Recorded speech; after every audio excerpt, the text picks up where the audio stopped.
మెదక్ జిల్లా నర్సాపూర్ మండలం తుజాల్పూర్, తిరుమలాపూర్, బ్రాహ్మణపల్లి, గొల్లపల్లి, లింగాపూర్, అచ్చంపేట, నారాయణపూర్, రాజపేట, మంతూర్, రెడ్డిపల్లి గ్రామాలలో నర్సాపూర్ ఎమ్మెల్యే సునీతా లక్ష్మారెడ్డి ఎన్నికల ప్రచారం నిర్వహించారు. ప్రతి ఇంటి వద్దకు వెళ్లి కాంగ్రెస్ ప్రభుత్వం చేసిన మోసాలను ప్రజలకు వివరించారు. బీఆర్ఎస్ పార్టీతోనే రాష్ట్రంలో అభివృద్ధి సంక్షేమ పథకాలు కొనసాగాయని, పార్లమెంట్ ఎన్నికల్లో బీఆర్ఎస్ అభ్యర్థి వెంకట్రామరెడ్డిని గెలిపించాలని ప్రజలకు ఈ సందర్భంగా వారు విజ్ఞప్తి చేశారు. 6 గ్యారంటీ పథకాలు అమలు చేయడంలో కాంగ్రెస్ ప్రభుత్వం విఫలమైందని తెలిపారు. రైతులకు రుణమాఫీ చేస్తారని ప్రభుత్వం మోసం చేసిందని ఈ సందర్భంగా వారు తెలిపారు.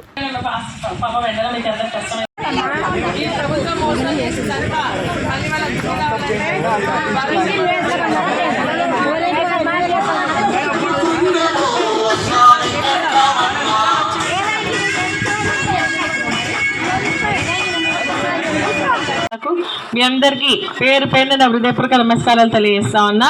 ఈరోజు మేము పార్లమెంట్ అభ్యర్థి వెంకట్రామరెడ్డి గారిని మరి కారు గుర్తు కోట్లేసి గెలిపించండి అని చెప్పేసి అడగడానికి మీ ముందుకు రావడం జరిగింది. మీ అందరికీ తెలిసిందే, మొన్న జరిగినటువంటి ఎన్నికల్లో కాంగ్రెస్ పార్టీ చేసినటువంటి మోసపూరితమైనటువంటి హామీలను నమ్మి అందరూ కూడా మరి కాంగ్రెస్ పార్టీకి పట్టం కట్టడం జరిగింది. అధికారంలోకి వచ్చిన ముందు మరి ఒక మాట, అధికారంలోకి వచ్చిన తర్వాత ఇంకొక మాట మాట్లాడుతుంది కాంగ్రెస్ పార్టీ. ఎన్నికల కంటే ముందు ఏం చెప్పింది?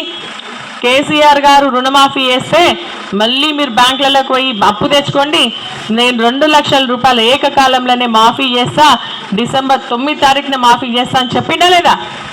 జరిగిందా? మరి ఇప్పుడు జరగలేదు కదా.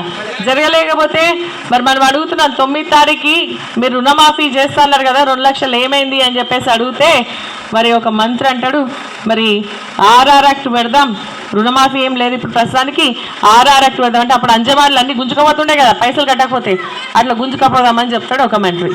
మీరు రైతు భరోసా 15,000 ఇస్తున్నారు, మాకు కేసీఆర్ 12,000 ఇచ్చిండు, మీరు 15,000 ఇస్తలేరు కదా, మరి ఎందుకు ఇస్తలేరు ఇంకా అని చెప్పేసి అడిగితే ముఖ్యమంత్రి అంటారు, తొక్కుతా, పేగులు తీసి మెడలు వేసుకుంటా, కళ్ళ గుడ్లు గుంజి గోలికాయలు ఆడుకుంటా. ఇదే అనేది ఒక ముఖ్యమంత్రిగా మాట్లాడే పద్ధతి ఇదేనా? మనకు చేస్తా అన్నది మనం చేయమన్నామా? వాళ్ళే చేస్తామని చెప్పింది కదా, చెప్పినే చేస్తా అని చెప్పేసి అన్నారు, ఎందుకు చేస్తలేరని అడిగితే ఇవన్నీ వాళ్ళు మాట్లాడుతున్నారు. మరి అదేవిధంగా కరెంటు, మనకు ఆ రోజు ఉచితంగా 24 గంటలు కరెంటు కేసీఆర్ గారు మంచి ఇచ్చిందా, లేకుంటే ఊకుకి కరెంటు పోయిందా? మంచిగా వచ్చిందా? మరి మన మోటార్లు ఒక్క మోటార్ అయినా కాలిపోయిందా? అప్పుడు ఒక్క ట్రాన్స్ఫార్మర్ అయినా కాలిపోయిందా? ఒక్క గుంట భూమి అయినా ఎండిపోయిందా? మరి ఇప్పుడు ఈ 4 నెలల కాంగ్రెస్ పార్టీ పాలనలో వాళ్ళ భూములు ఎండిపోయినాయా లేదా? చాలా భూములు ఎండిపోయినాయి. దాదాపు రాష్ట్రంలో 20-25 లక్షల భూములు ఎండిపోయినాయి, పంటలు ఎండిపోయినాయి.